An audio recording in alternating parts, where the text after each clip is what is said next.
1999లో వచ్చిన స్వయంవరం ఇచ్చిన సక్సెస్తో మంచి జోష్లో ఉన్నాడు డైరెక్టర్ కె. విజయభాస్కర్.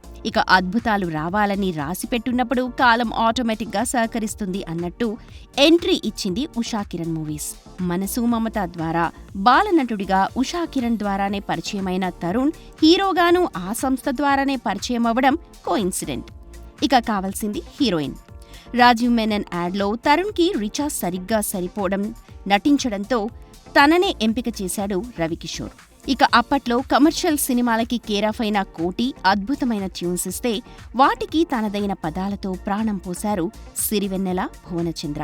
2000 అక్టోబర్ 13న అంటే సరిగ్గా 25 ఏళ్ల క్రితం కేవలం 1,30,00,000 బడ్జెట్తో తెరకెక్కిన నువ్వే కావాలి ఫైనల్ రన్లో ఏకంగా 35 కోట్లకు పైగా గ్రాస్ని, 19 కోట్లకు పైగా షేర్ని సాధించి వసూళ్ల వర్షం కురిపించింది. సరిగ్గా చెప్పాలంటే ఆ సమయంలో ఇది బాహుబలి కన్నా పెద్ద హిట్ అన్నమాట.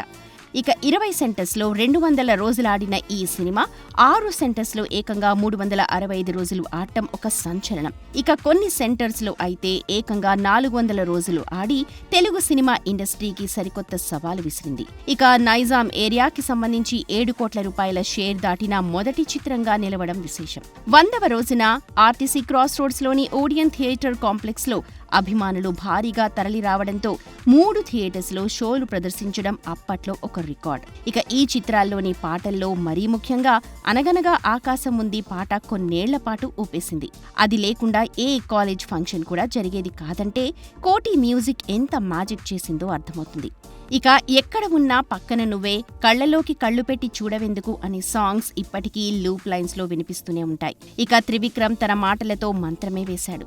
తనదైన పెన్ పవర్తో నవ్వులు పెంచడమే కాదు, క్లైమాక్స్లో వచ్చే దంపతులు విడిపోవడానికి విడాకులున్నాయి, అన్నదమ్ములు విడిపోవడానికి ఆస్తులు ఉన్నాయి, కానీ ఫ్రెండ్స్ విడిపోవడానికి ఏమీ లేవు, గుండెలో ఉన్న మాటలు కేవలం కళ్లతోనే చెప్పగలం వంటి డైలాగ్స్తో ఏడిపిస్తానని ప్రూవ్ చేసుకున్నాడు. ఇదే సినిమాను హిందీలో తుజే మేరీ కసం పేరుతో రీమేక్ చేయగా రితేష్, జెనీలియా జంటగా నటించారు. అక్కడ కూడా ఈ సినిమా సూపర్ హిట్. ఇక ఆ జోడీనే రియల్ లైఫ్లో ఒకటయ్యారనుకోండి. ఇక కేవలం కాసులు మాత్రమే కాదు, అవార్డుల వర్షం కూడా కురిపించింది ఈ సినిమా. 2000 సంవత్సరానికి ఉత్తమ తెలుగు చిత్రంగా జాతీయ పురస్కారాన్ని అందుకోగా తరుణ్, రిచా పల్లోడ్, కె. విజయభాస్కర్, త్రివిక్రమ్, కోటి ఇలా అందరి ఇంటికి నందులు క్యూ కట్టడం విశేషం.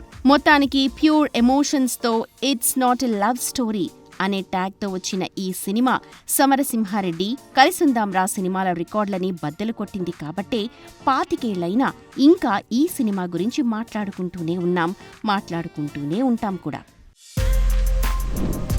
For more videos like this, subscribe Big TV channel.